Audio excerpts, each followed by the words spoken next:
husband Dave and our son Eric are in Ireland right now. That's the Larson's trip. I'm here in Leawood with a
Good evening, ladies and gentlemen. Welcome to the regular session of the Leawood Planning Commission. That takes me back to the regular meeting of the Leawood governing body. We appreciate you all being here tonight. We have a great turnout, especially on a beautiful spring night. With that, I'll call the meeting to order, and I'll ask the clerk to please call the roll. Okay, Mayor Elkins is present and presiding. Councilmember Phila. Here. Councilmember Larson. Here. Councilmember Sipple. Here. Councilmember Kane. Here. Councilmember Sunkel. Here. Councilmember Guyad. Here. Councilmember Harrison. Here. And Councilmember Castor. Here.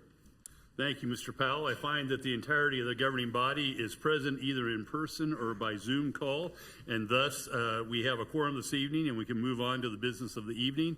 And with that, I would invite Troop 10 to please come forward and present the colors. Welcome.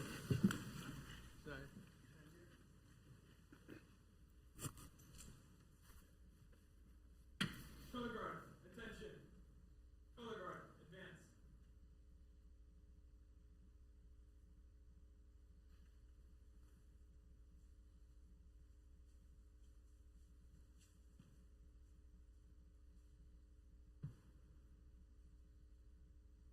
Color guard, hold. Color guard, post the colors. Please join me in the Pledge of Allegiance.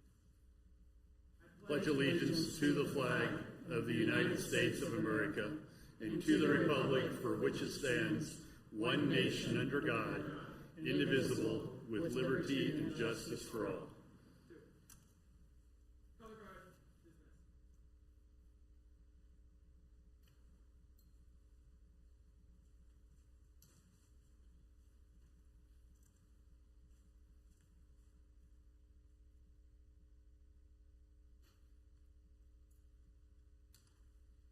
Okay, please be seated. And with that, I would invite the color guard to come back forward to the dais, please. And if you could introduce your friends and tell us a little bit about yourselves. This is a special night for me because it's been amazing for me to think of it. 25 years ago, I was a scoutmaster for Troop 10. So it's really great to see Troop 10 here this evening. So please introduce yourselves and your friends. So my name is Konstantinos. I am an Eagle Scout of Troop 10. I'm Connor Miller. I'm also an Eagle Scout of Troop 10. Yeah, it's not just the Eagle Scouts that get to come forward. Hello, I'm Ian Thomas. I'm a Eagle Scout of Troop 10. Hello, I'm Alexis Lipscomb, and I'm a tenderfoot of Troop 10. Welcome. We've got the long and the short end of it. Hopefully you'll continue down that trail to Eagle. I would also note for the record and for the audience's purposes that Troop 10 is about to celebrate its 50th anniversary as a scout troop. And we're very proud of them as one of Leawood's, a number of Leawood scout troops. So welcome, fellows. Thank you. Great job this evening.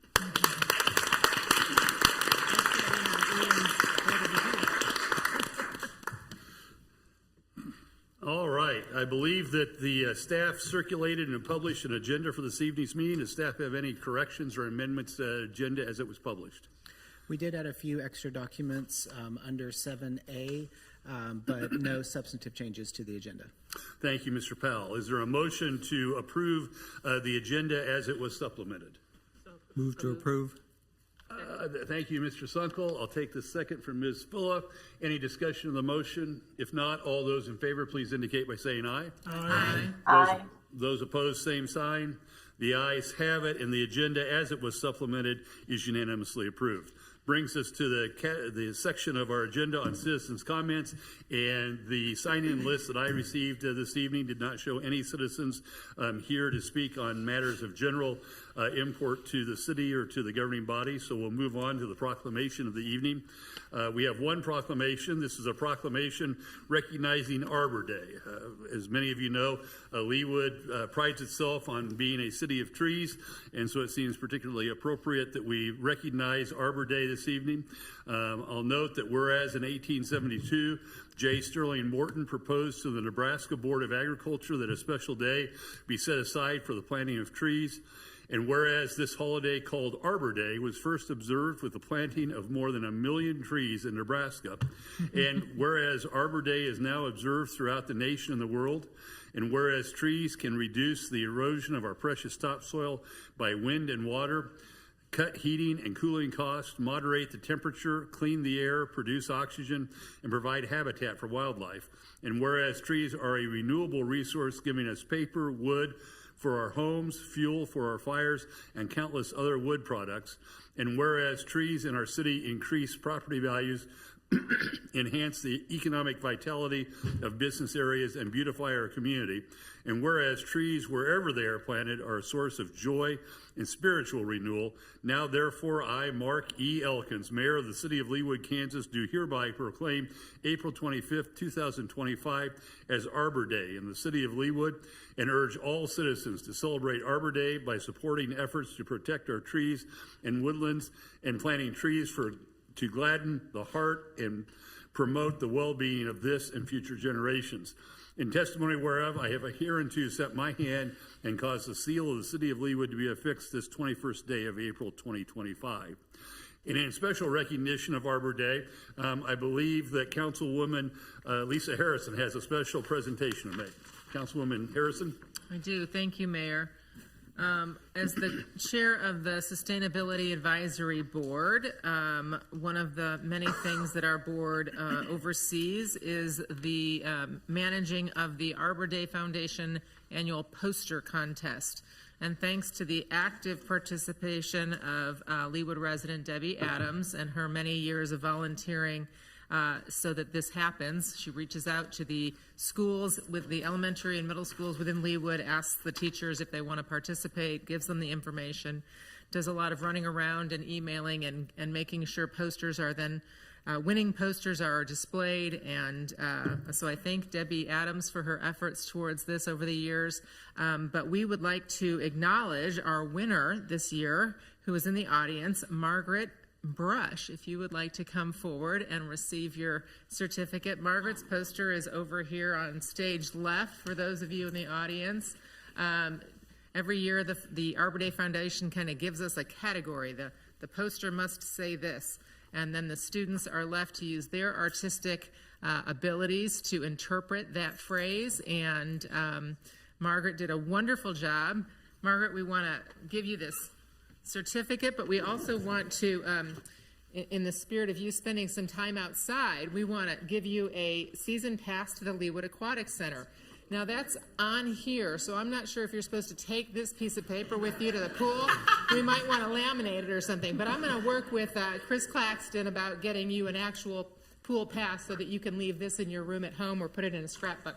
But I thank you, Margaret, for your artistic, sharing your artistic spirit with us, and invite you to accept that from the mayor.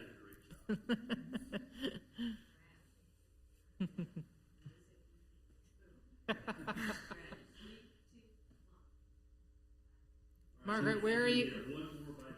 There you go. Margaret, remind me where you go to school. Brookwood Elementary. Way to go, Brookwood.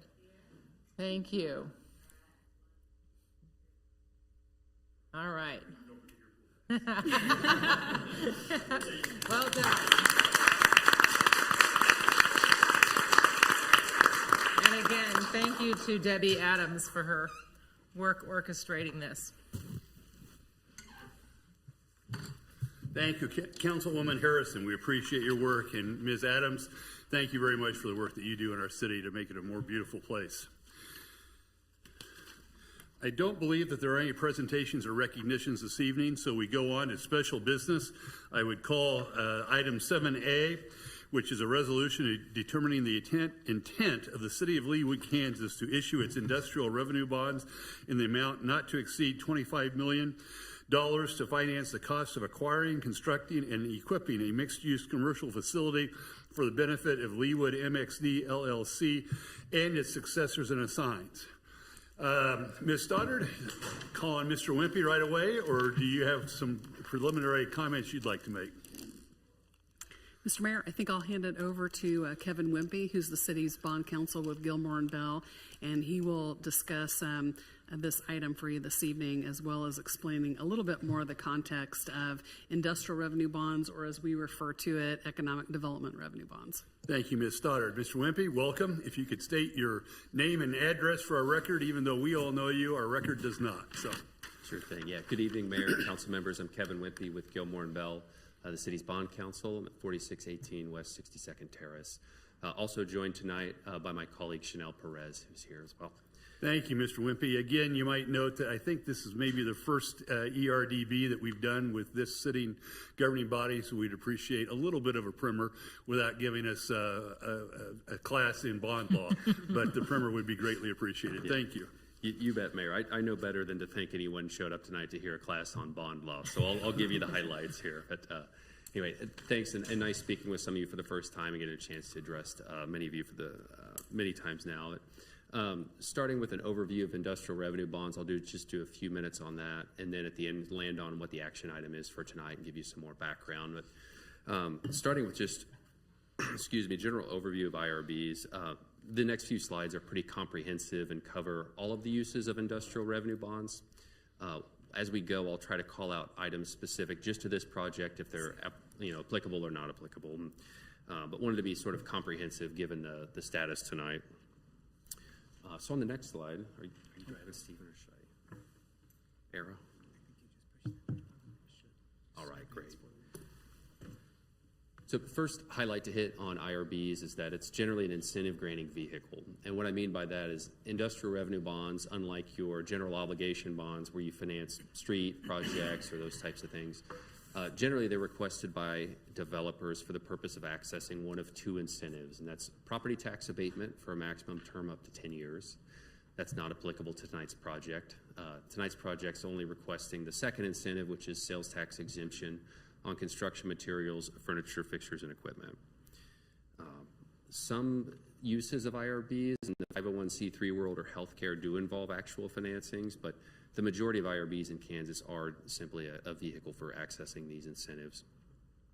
And the structure employed for those is what we call buy your own bonds, where the developer is the purchaser of its own bond, and to satisfy the requirement in the statute that project costs be financed by bonds. We'll talk a little bit more structure here in another slide or two. So broadly, the use of IRBs is very broad. It can be used for commercial, industrial, multifamily, office uses. It's very open-ended under the statute as far as eligible projects.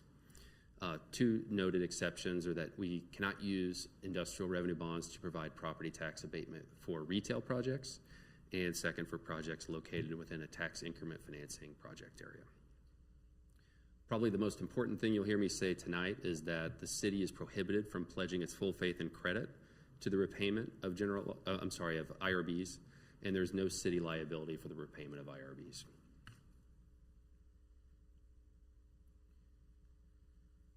So just a quick stop on structure here.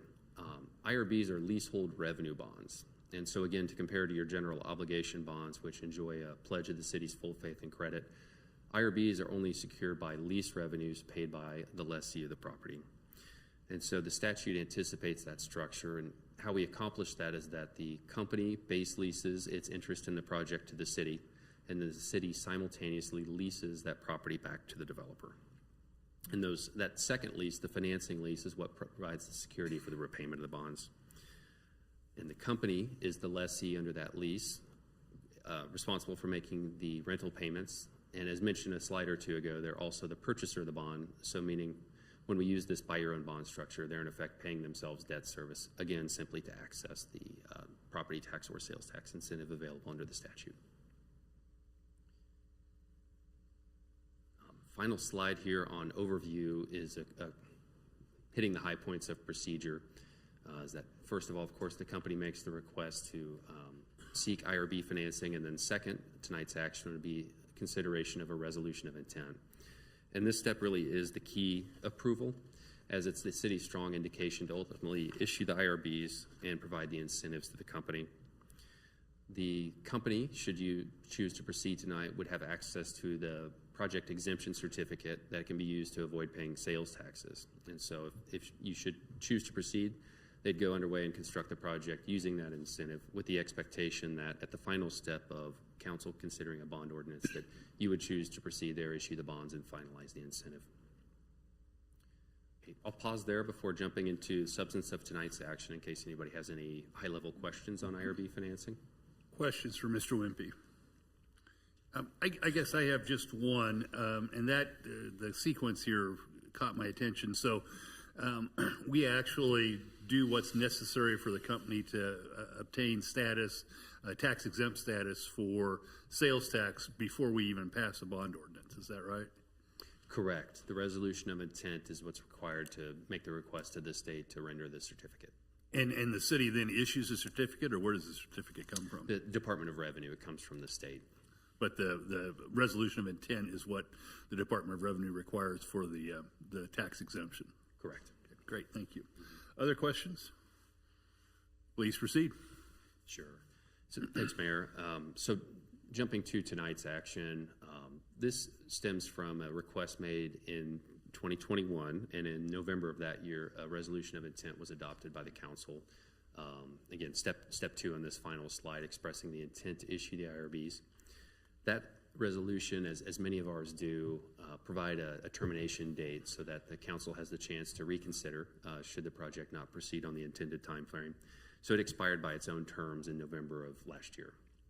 And so essentially tonight is a chance to refresh that resolution, consider one that looks a lot like it, with the exception that project costs have increased, and now the request is for a resolution of intent of up to $25 million, which exceeds, I want to say it was $17.5 million or something along those lines 4 years ago.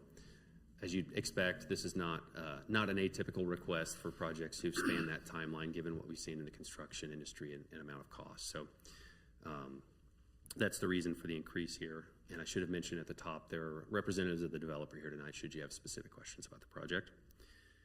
Aside from that increase, the same deal terms remain. The request is only for sales tax exemption on the construction materials and FF&E.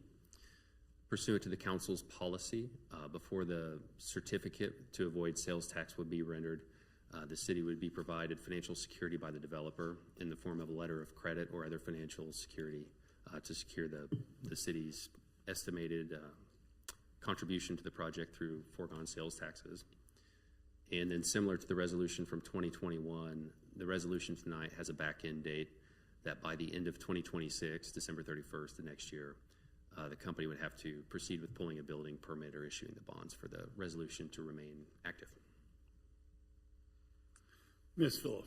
So we don't really have, in the planning process, we haven't seen this project yet of mixed use, or is it going to be what you had brought in the earlier time frame with minor modifications?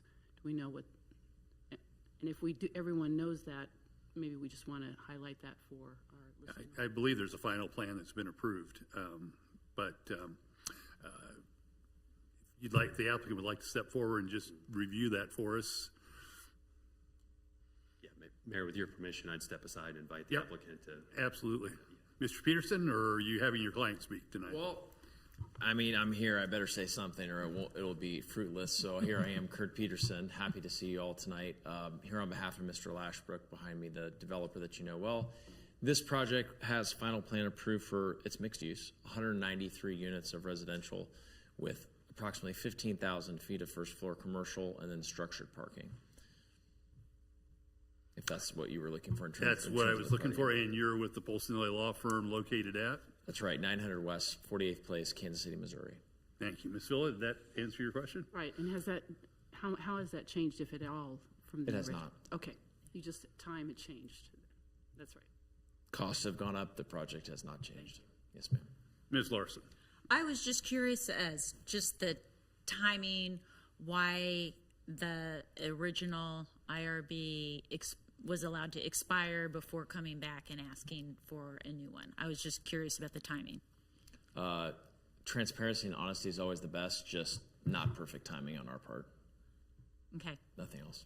Perfection would have been we would come in the fourth quarter and had done that before it expired, but we didn't. Okay. Thank you. Yes, ma'am. I appreciate your candor. Sure. And Mr. Peterson, correct me if I'm wrong, but as I recall, the city's bond or the city's policy, this vehicle is particularly available because of the existence of underground parking. Am I correct about that? I would say the mixed use and the underground parking together make it attractive under the policy. You're right. Okay. Thank you. Ms. Larson. That is my recollection of why I voted for it in 2021. that the underground parking, because it is so expensive, but I think it really provides a valuable look, and I think it's worthwhile to. We want to encourage underground parking, and that's why I would vote for this again, because I think it's very desirable for that corridor, for the appearance and desirability of the location. Thank you, Ms. Larson. Other questions for Mr. Peterson as he's at the podium? Ms. Harrison. A comment more than a question, just for the benefit of several of our newer council members who weren't here when we did this the first time. While incentives sometimes get a bad rap in terms of public perception, I would say that since you are not asking for property tax abatement here, and in other words, not taking money away from our very important school districts, that's why I was able to support it 3.5 or 4 years ago. I'm not a big fan of developers making money and taking money out of the schools while they're doing it. So I thank you for that. Thank you, Ms. Harrison. Ms. Phillip. Just to clarify, and the point that Councilmember Larson made was the cost of surface parking versus the cost of underground parking. It's Extraordinary. Huge. Rough numbers, because this is my industry, but it depends on the project. Call it $4,000 a stall for surface versus I have real projects right now in the metro. Underground, $40,000 plus for sure. I was If thinking it 4 times the cost. 10 times plus. 10 times. Wow. Very expensive. It's very premium. I mean, we don't get to do it in very many locations outside of, central business districts. So this is special, which you recognized a few years ago. Yep. Thank you. Other questions for Mr. Peterson? Yes. Mr. Peterson, just from a mechanical standpoint, assuming this goes through and the company builds some mixed use and gets the parking lot started and let's say spends $20 million and is exempt from sales tax on that $20 million, but there's 10 more to go in 2027 and 28 and so forth, do we supplement that with a smaller bond issue, or how do we make sure that the company is successful in this endeavor?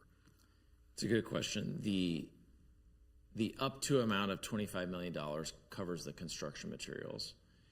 And if we were to, I think your hypothetical is if we were to spread the construction across multiple years, might going down the right path. Pay as you go. Exactly. Right. So the certificate, the exemption certificate that Mr. Wimpy said that the state issues will have an expiration date on it. Right. And if our project is ongoing and we need an extension, we simply make the request to the state.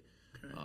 And as long as I won't get into the weeds like you did, as long as it's consistent with our bond documents and everything, which it would be, there's no issues. Okay. So that's not an uncommon thing that happens because we're always delayed, I feel like. Take longer, that's materials change and so forth. So that's right. Thank you for your explanation. Thank you, Mr. Sipple. Other questions for Mr. Peterson? If not, thank you, Mr. Peterson. Thank you, Mayor. Thank you, everyone. Mr. Wimpy, do you have more to add? Move to approve. Thank you, Ms. Phillip. Motion to approve. Second.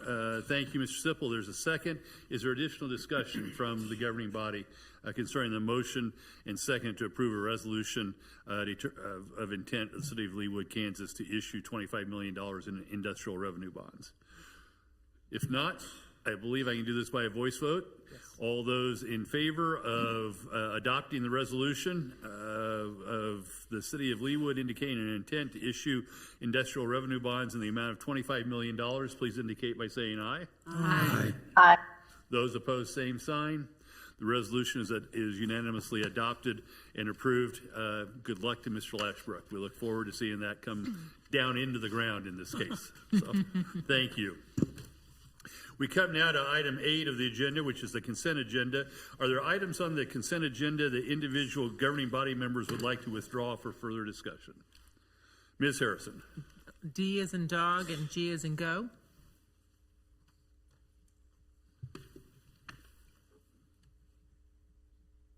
Others. Mr. Sipple. T as in Thomas.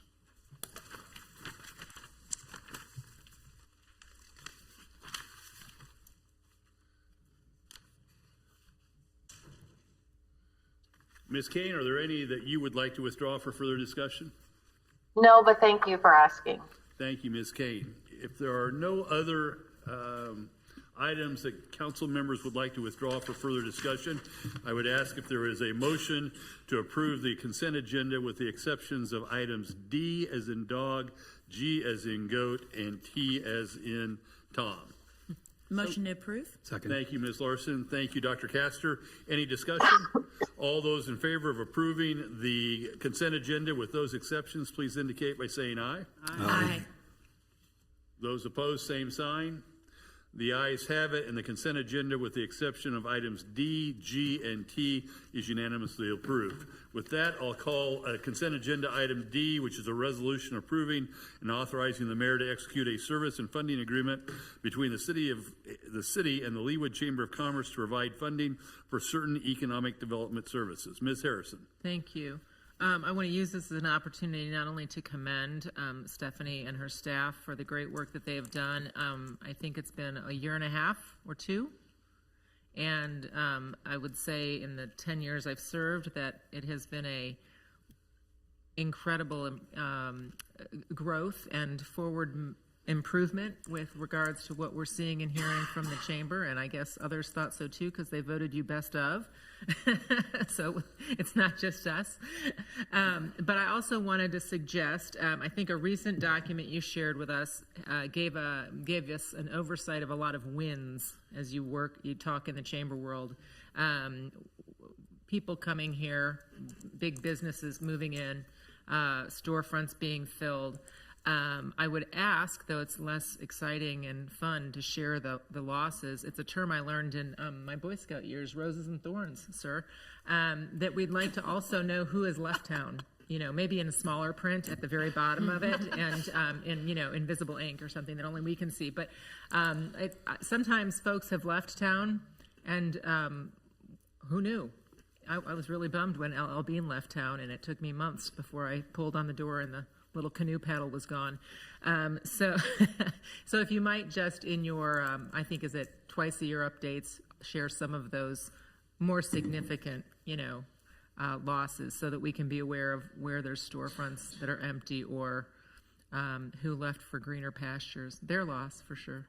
That would be my only suggestion with regards to your communications with us. But again, thank you for all that you're doing. And nothing further with that, I would move to approve. Letter D. Thank you, Ms. Harrison. Is there a second? Thank you, Ms. Filla. Before we move to a vote, I guess that's a great point. I would invite Ms. Meyer to come forward and maybe talk a little bit, because I know that she and Ms. Stoddard have been in discussions about what we can do to continue to retain the businesses that are in Leawood, very cognizant of what you just talked about, Councilwoman Harris. So, Stephanie, if you don't mind introducing yourself and your address, we'd be interested in what your plans are along the lines of retention. Sure, absolutely. I appreciate it. So Stephanie Meyer with the Leawood Chamber and EDC, 13451 Briar Street. And we have a couple of activities going, actually. So two front, I think you're looking in your strategic plan. We've included a little bit about small businesses. So we're touching base with our small businesses, looking for opportunities to provide more resources to them in a myriad of ways. We're hosting kind of sessions every other month with the Small Business Development Center. We're hosting with other businesses who kind of focus on that small business area to focus on those folks. But for our larger employers, Diane and I have been working now for a little while, and we have a schedule set tentatively to plan to meet with, kind of going from our largest down a little, approximately 2 of the bigger businesses a month, inviting, of course, the mayor and the particular ward folks to come along and just hear from those folks, sit down with them for a little bit of time and hear what they like, what's going well, what they love about Leawood, if there are any kind of like sticking points or hard issues or any challenges that they see that we can help alleviate either on the chamber or the city side, and kind of work our way through. So we're hoping that it isn't just something that happens in 2025, that it's something we kind of carry on as a part of our overall EDC programming. Thank you, Ms. Meyer. Any questions for Ms. Meyer? If not, again, I would echo Ms. Harrison and appreciating the work that you all have done since you've taken over and started managing the process. We have a motion and a second pending. Is there any further discussion? If not, all those in favor of approving the resolution authorizing the mayor to execute a service and funding agreement with the Leawood Chamber of Commerce, please indicate by saying aye. Aye. Those opposed, same sign. The ayes have it, and the motion and the resolution is unanimously approved. With that, I call item 8G, which is the resolution approving and authorizing the mayor to execute a license and service agreement between the city and Club Car LLC pertaining to the use of GPS and other software and golf course at Iron Horse Golf Course. Ms. Harrison. You have to be wondering why I have pulled this. And I love that Ryan is here, and maybe he can answer this question for us. I learned to golf in the 1980s, which might be before many of you were born, and we did not have GPS. It might surprise you to learn that we did not have GPS in those golf carts. And so I'm asking really just out of fiscal responsibility, since it's $25,000 a year for us to have GPS in tracking our golf carts. Were they getting away from us at a high rate, or is this somehow improved? Well, really, I mean, you have to wonder. I could have been taking a golf cart in the 80s and just left town, and I missed an opportunity, but now they can find us. But is it about efficiency of rounds at the golf cart? I mean, $25,000 is a lot of money in the grand scheme of golf cart, locators. I know golf courses this is a small item on a line item budget for golf courses, but so maybe just a quick little explanation as to why we need this at all. Sleep better tonight. Absolutely. Thank you for the question. Ryan Eckroat from Iron Horse Golf Club. We actually currently have GPS on all of the golf carts, the fleet and everything, and it's a wonderful enhancement not only to the golfer experience, it does aid for their ability to, kind of pick their yardages and things like that and help them play a little bit quicker. It's become a very common amenity that golf courses have been implementing that they enjoy, especially for people who've not played the golf course before. And then it also provides a lot of benefits for the operation as well. Not only can we see where the carts are and we can help manage pace of play that way, but we use it with our tournaments as well. We can do live scoring for all of the corporate events and golf events and things like that we do. We can do it through the GPS. And then there is that added feature of the cart control where we can keep carts from going places where we would like for them not to go. And that certainly boosts the health and the integrity of the golf course. So it's more than just knowing where your carts are. Correct. Yeah, that is just one piece. It's a wonderful feature, and it does certainly help us save some time if we need to find a guest. We can get out to them a little bit more quickly if we know what cart number that they're in.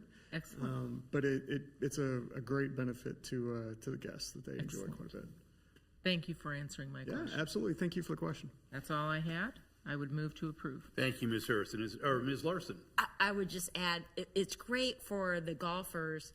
Say you hit your shot, the cart tells you, say you're 100 yards from the green, you don't have to, it's awesome to pick your club, and it's become common at every golf course. I figured. Speeds we weren't play, the only ones. It's part of the experience, and golfers expect it. Very good. So, good and point. then they can tell us when we're driving in the wrong places. But it's mainly for the golfer to know how far they are from the hole and judge their club selection. And you would certainly not be one of those that drive in the wrong places, correct? Never, especially not at Iron Horse. Mr. Sipple. I just wanted to make a comment following up on Ms. Harrison's issue. There are some daily fee courses in the area that prohibit you from taking your golf cart out into the parking lot so you can unload your clubs and your shoes and your stuff, because they had some incidences where people had a pickup truck, put a ramp down the back, and the golf cart is gone forever. Well, So that won't happen at Iron Horse, but I mean, it has happened in the municipal area. So great to know. A very special issue. Well, I remember when Tim Harrison got a rangefinder, a laser thing. Mm-hmm. I guess this is all pre-GPS too. So there are all these gadgets and gizmos we no longer need because our carts are hardwired. So impressive. Rangefinders are still very common, but Councilmember Sipple, thank you very much for the brand new nightmare. that wasn't a worry or concern of mine until that story just now. So thank you. I could name the course, but I'll choose not to. Thank you, Mr. Sipple. I have a motion pending. Is there a second? Second. Thank you, Ms. Larson. Is there discussion of the motion?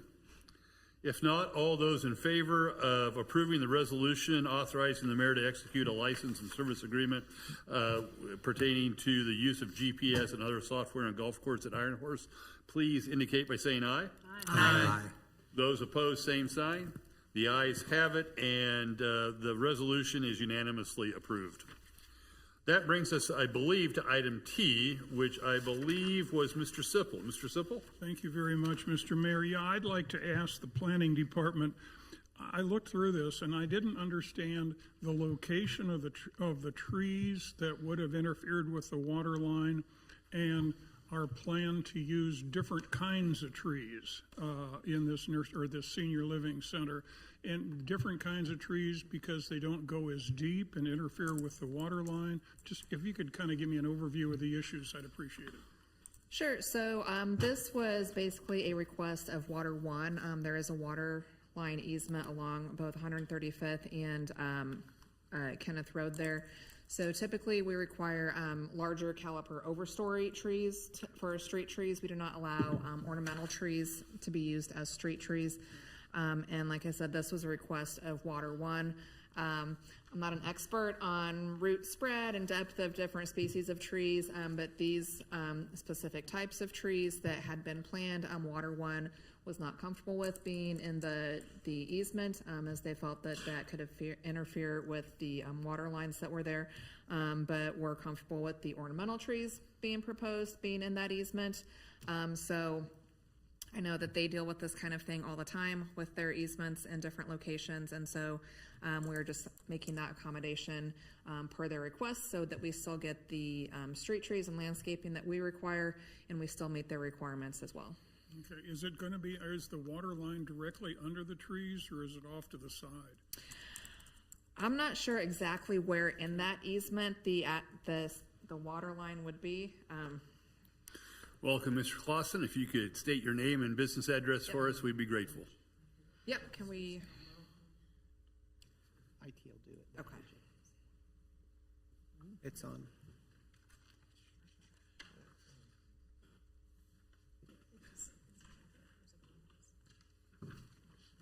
There's a slight pause before it kicks on. Thank you.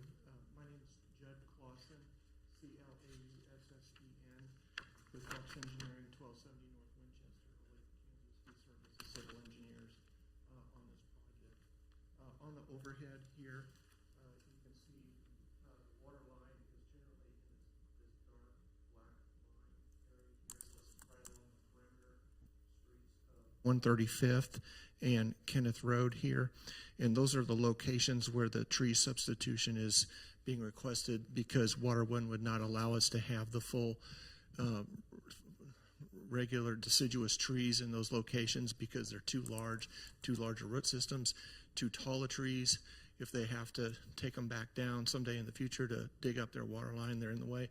They didn't have a problem with the understory trees because generally they are lower in root depths and won't interfere with the water line, which is generally about 4 foot down or so.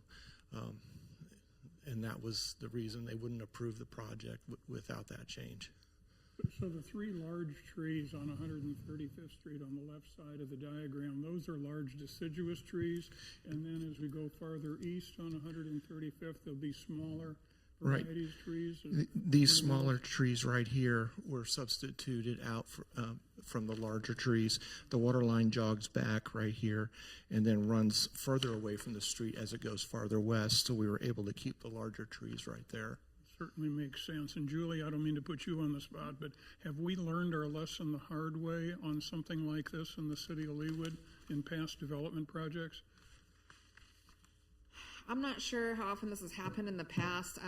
I know that we don't have anything specifically written into the LDO regarding easements like this, but that's certainly something that we can take a look at going forward if the required street trees would interfere with an existing utility easement. Well, we have other developments going along 135th Street. I wonder if they're planning on large deciduous trees, or is there a comparable water line on the north side of 135th? Probably is. Councilman, that I don't know about, but just related to this project, when we went in for our permits. And really that was when the first time we were able to really get feedback was when we were able to submit our plans for permitting well after PDP, well after FDP, and we got that comment and that feedback from them. Okay. Well, certainly a logical explanation, so thank you very much. Thank you. Thank you, Mr. Clausen. Thank you, Ms. Anything else from Ms. Hurley? No, thank you. Move to approve item 8T. Thank you, Mr. Sipple. Is there a second? Second. That was Ms. Guyette, I believe. Thank you. Any discussion? All those in favor of approving the resolution, approving a revised final landscape plan for Regents Park 135, please indicate by saying aye. Aye. Those opposed, same sign. The ayes have it, and the resolution is unanimously approved. Thank you for your participation this evening. Brings us to item 9 on the agenda, which is my report. I have a very brief report this evening. I note that on April 8th, I joined Communications Director Beth Rittenstein and Council members Kane, Sipple, and Larson for the County Commission Chairman Mike Kelly's State of the County Address. It was attended by hundreds of people, and I was pleased to have those with me there. We learned a little bit about what the plans are for the county in the immediate future. And then I followed that the next day on April 9th. I joined the Johnson County mayors along with the mayor of Kansas City, Kansas, for a presentation on the history of the Quindaro District and efforts to preserve what remains as part of Freedom's Frontier National Historic District. For those of you who don't know, Quindaro was a key stop along the Underground Railroad and was the first, as I understand it, port along the Missouri River where former slaves could embark on their road to freedom.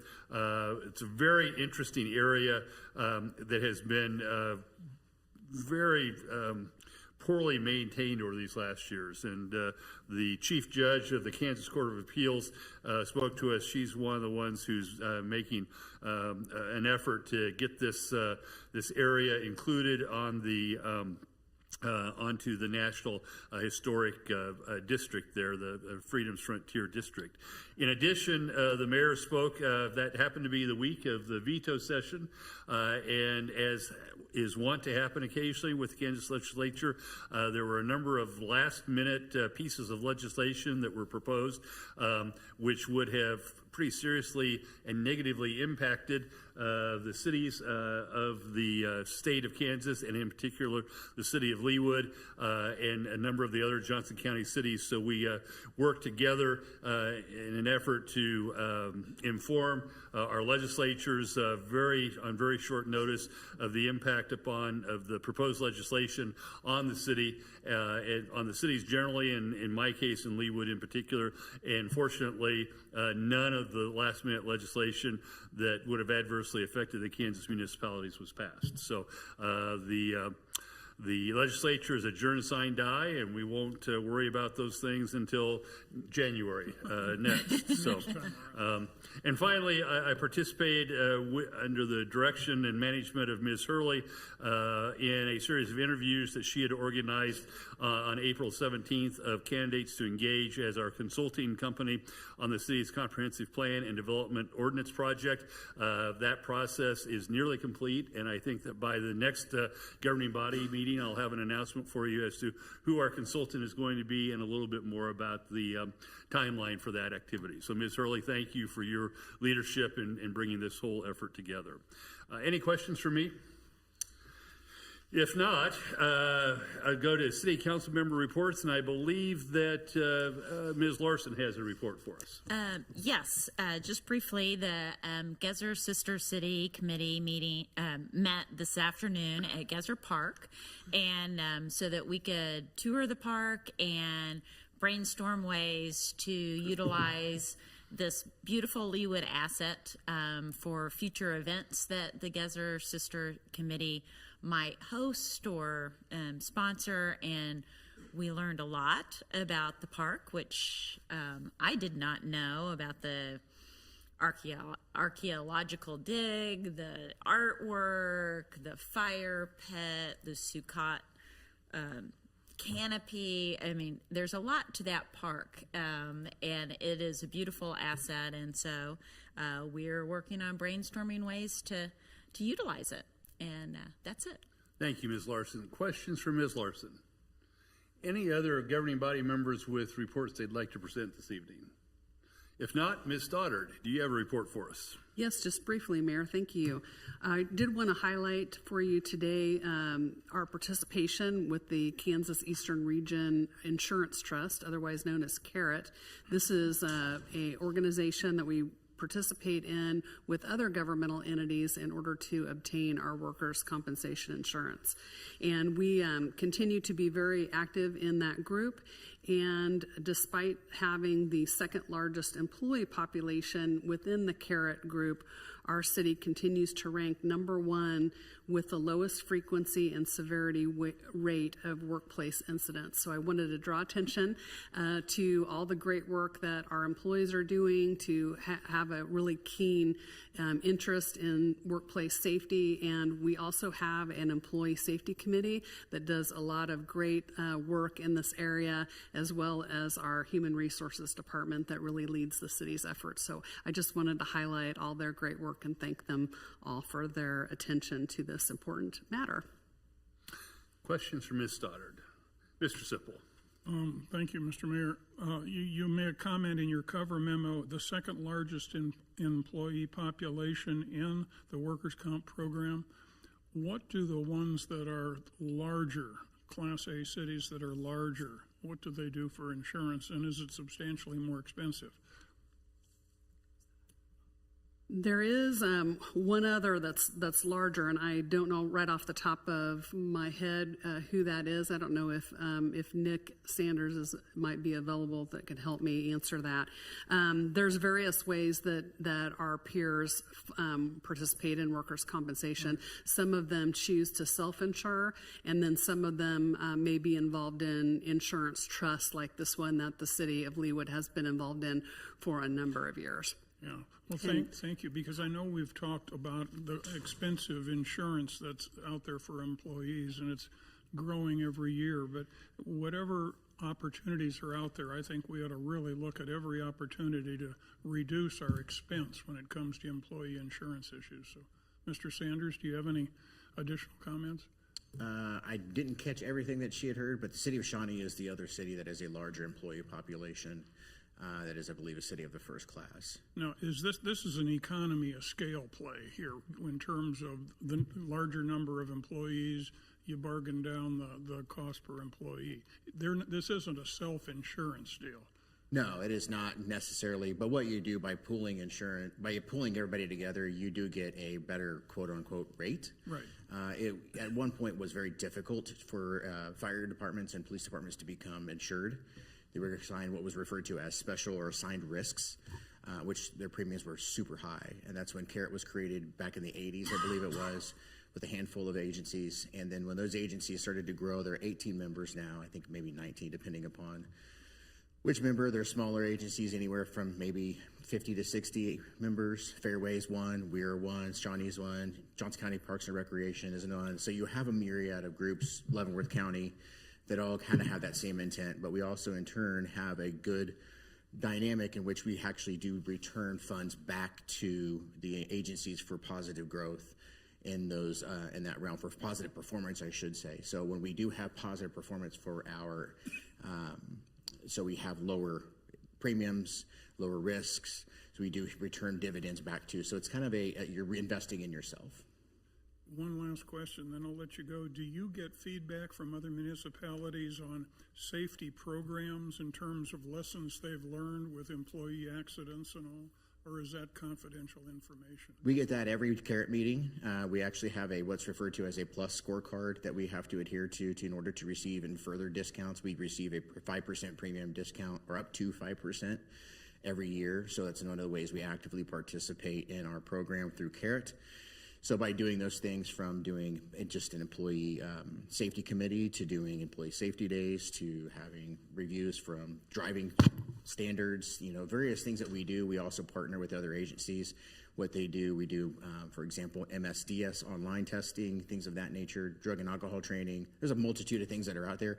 Each agency is a little bit different. Some will have utilities, so they'll train on particular things that are specific to, say, a water treatment plant. So we wouldn't go into that realm, but they may not have a fire department, so they wouldn't train on the fire department side to where we would focus on that. But we do partner with those agencies that are in Carrot in order to facilitate some of those broader scale perspectives. So bring in those, subject matter experts from certain vendors and things of that nature, so we can have Carrot entities as a whole come together rather than just say Leawood does one thing, Shawnee does a separate thing. We do work together collaboratively, what we do normally in the public sector. Thank you for your thoughts on that. Mm-hmm. Thank you, Diane.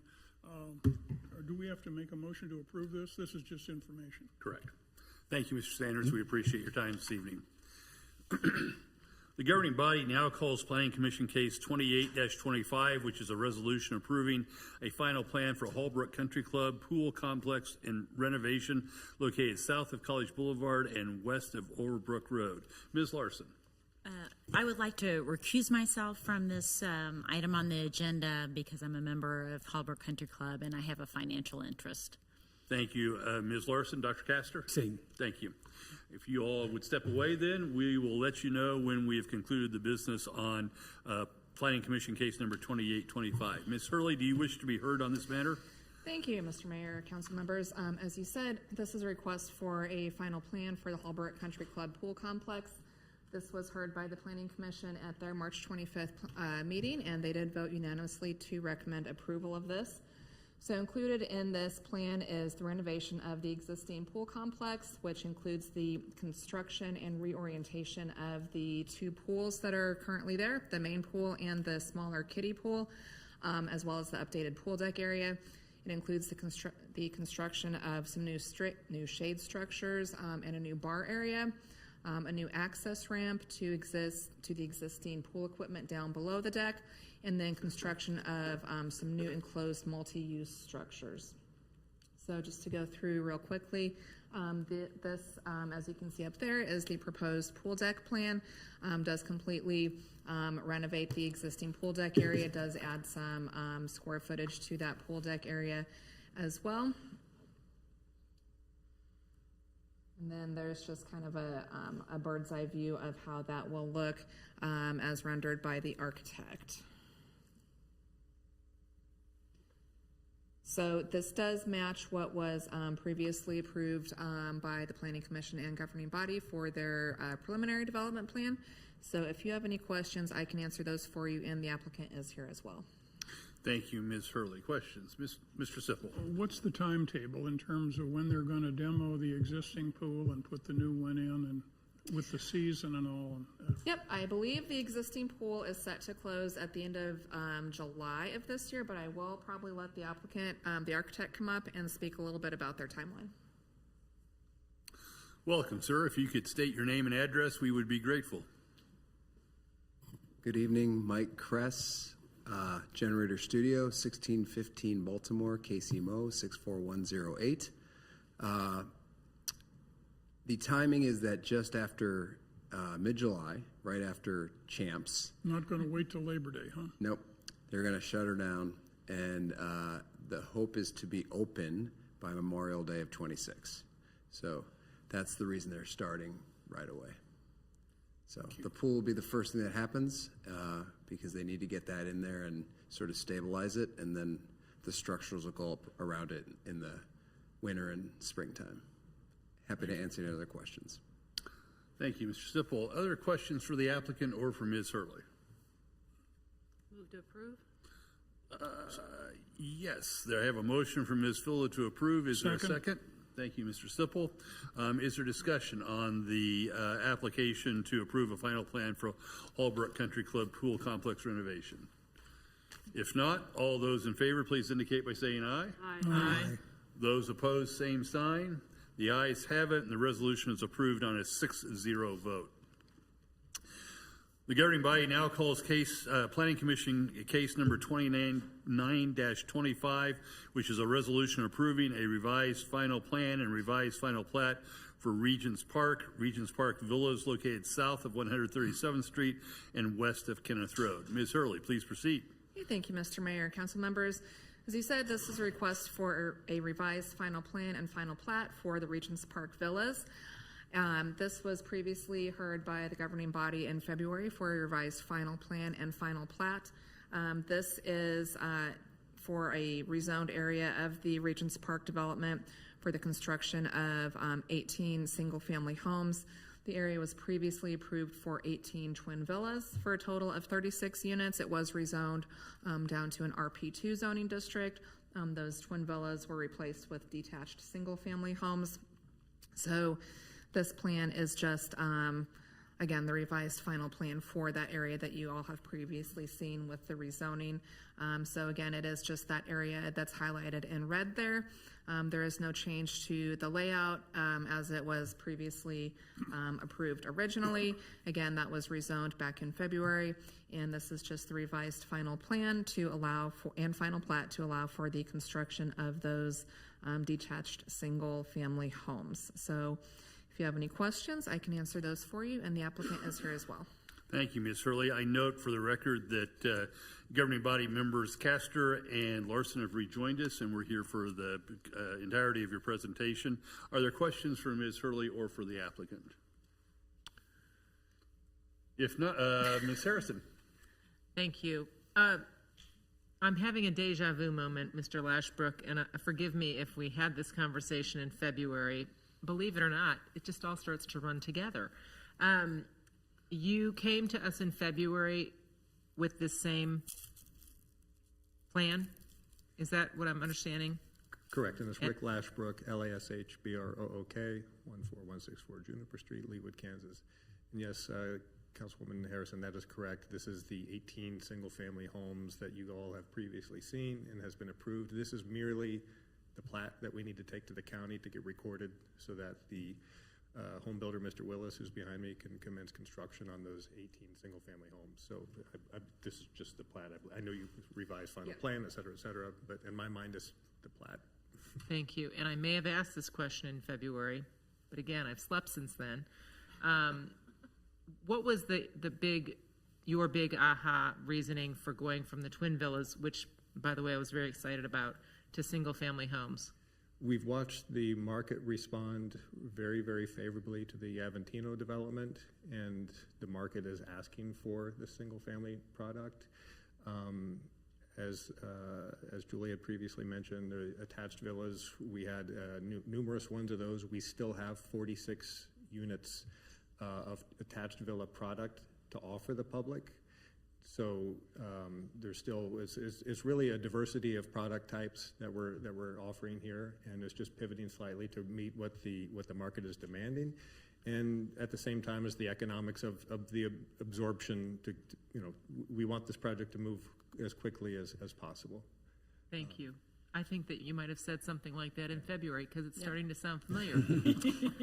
Where are on this map, yes, you're seeing the same one. Where are the villas, attached villas, going to be in this? So on the southeastern corner is where the attached villas are. So sort of where the Kenneth Road and Kenneth Parkway, where that V is over there. So that blue shaded area thank you.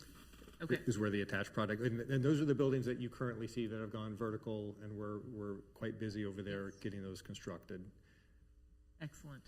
Diversification of housing stock has been a priority of mine for 5 years, so I feel like you're still doing that in this development. Absolutely, So, and with the townhomes coming online hopefully soon, so I appreciate you noticing that. Thank you. Thank you, Ms. Harrison. Other questions for either the applicant or Ms. Hurley? Motion to approve. Thank you, Ms. Larson. Is there a second? Second. Thank you, Mr. Sipple. Any discussion of the resolution to approve a revised final plan and final plat for Regents Park? If not, all those in favor, please indicate by saying aye. Aye. Those opposed, same sign. The ayes have it, and the resolution is unanimously approved. Thank you, Mr. Lashbrook. We appreciate the work that you're doing.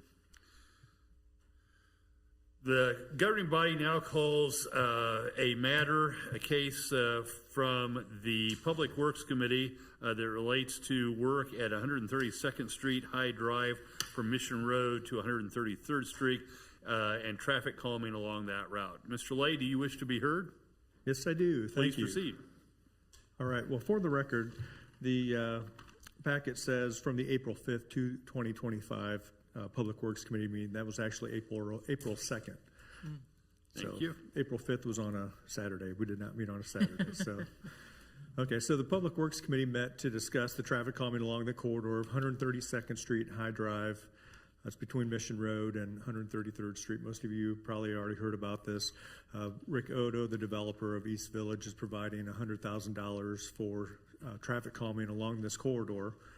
And so I do have a map that's up here. So the numbers that are shown between 1 and 7 are locations from where Public Works was collecting speed and volume over the past couple years.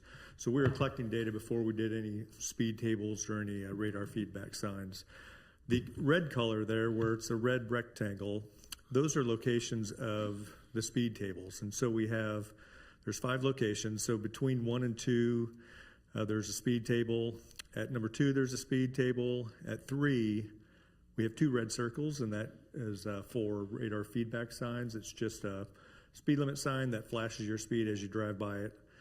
Then we have a speed table between 4 and 5, and then at 6 and 7, there's a speed table. And from the data that we collected over the past couple months, we've noticed the radar feedback sign is really not having any impact to the speeds. So it's right around 31, 32 miles per hour, 85th percentile, and that's really what it was prior to us doing any work out there. And prior to the meeting, we had been contacted by 3 residents who were requesting that the radar feedback signs be taken down and then an asphalt speed table be installed there. So after quite a bit of discussion with the Public Works Committee, they did make the recommendation that Public Works Maintenance install an asphalt speed table at location number 3, and then that we would just pull out the radar feedback signs to be utilized elsewhere in the city. And so that's the recommendation. Once that work is completed, we would provide a final petition to the residents so that they can go out and try to obtain the 75% signatures of the adjacent property owners. So, Mr. Lay, the 5 speed tables that are shown on your map right now, are those permanent or are those the temporary variety? So we started off, the city purchased 3 temporary speed tables. That was something that Scott Lambers wanted to do, is to purchase those and have Public Works install them. What we found out was the cost and time for us to install those was about the same as just going out there and installing an asphalt speed table. And then we did have, after we put the first 3 in, we had a request for 2 more speed tables. And so at that time, Public Works Maintenance installed the 2 asphalt speed tables, which are close to number 1 and number 6. So all the Public Works Committee is asking for now is the addition of 1 more speed table at location 3. Correct. And then to remove the radar feedback. Understood. Other questions for Mr. Lay? Mr. Sipple. David, what is the useful life of the asphalt speed tables?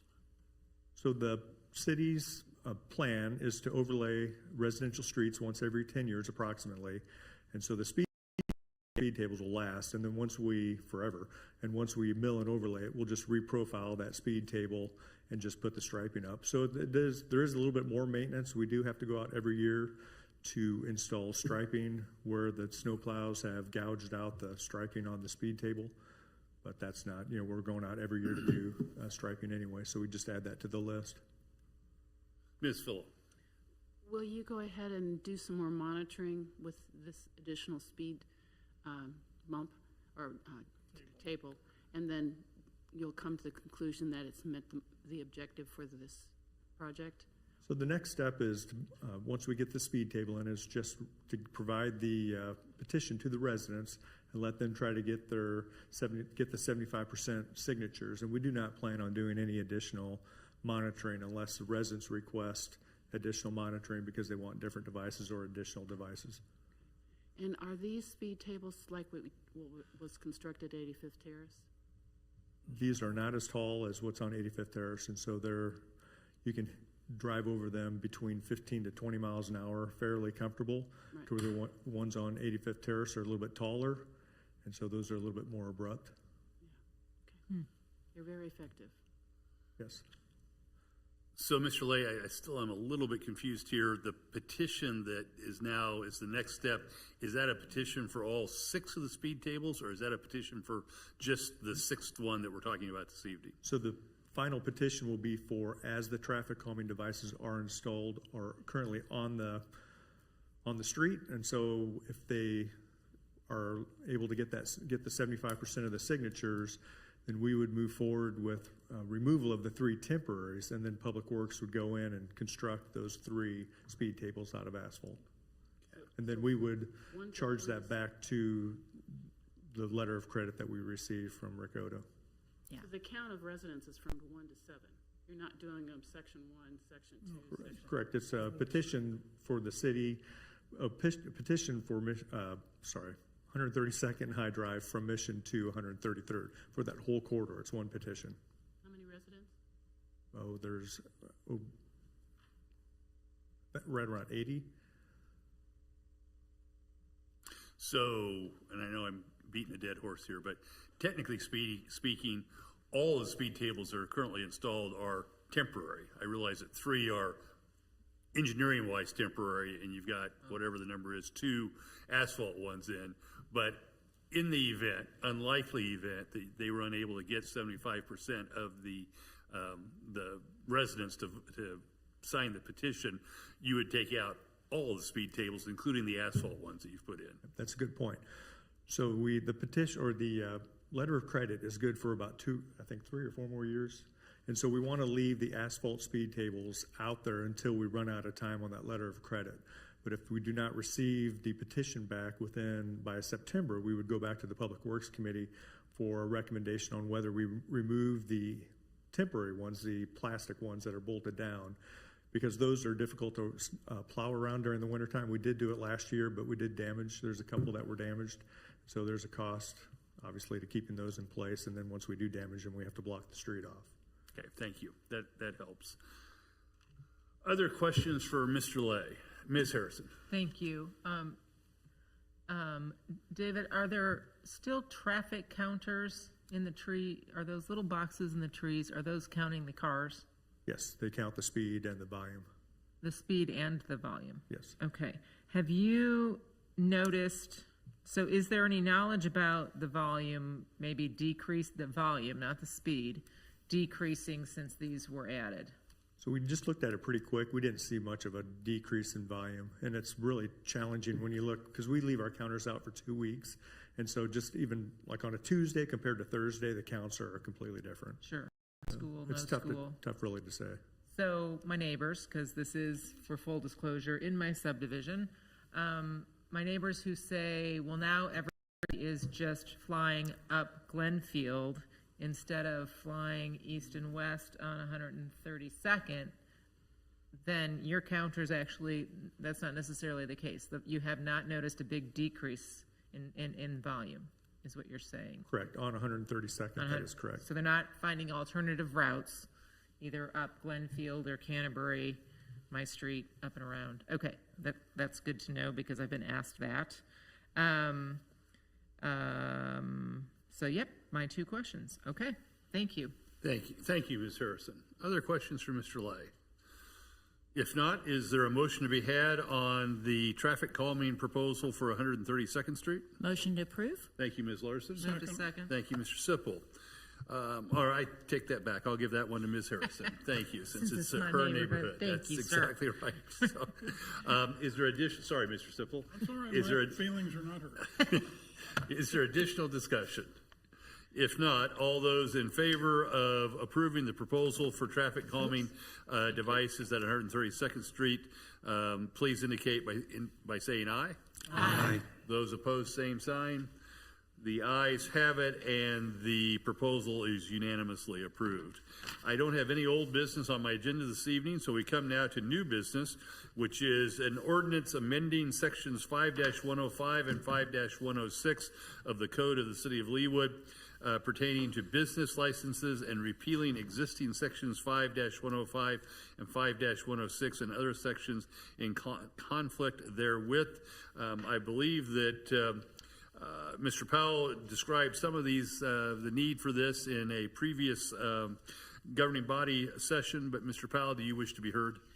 Sure. Very briefly, we discussed this at the last council meeting, and essentially what the ordinance does is it will change the current expiration date for most business licenses from June 30th, 2025 to December 31st, 2025.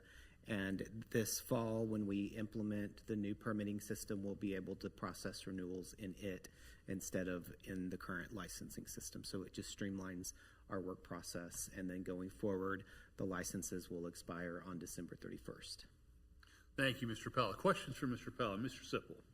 Are they prorated in terms of if somebody would come in on April 21st and apply for a business license, would he only have to pay for 8 months instead of 12?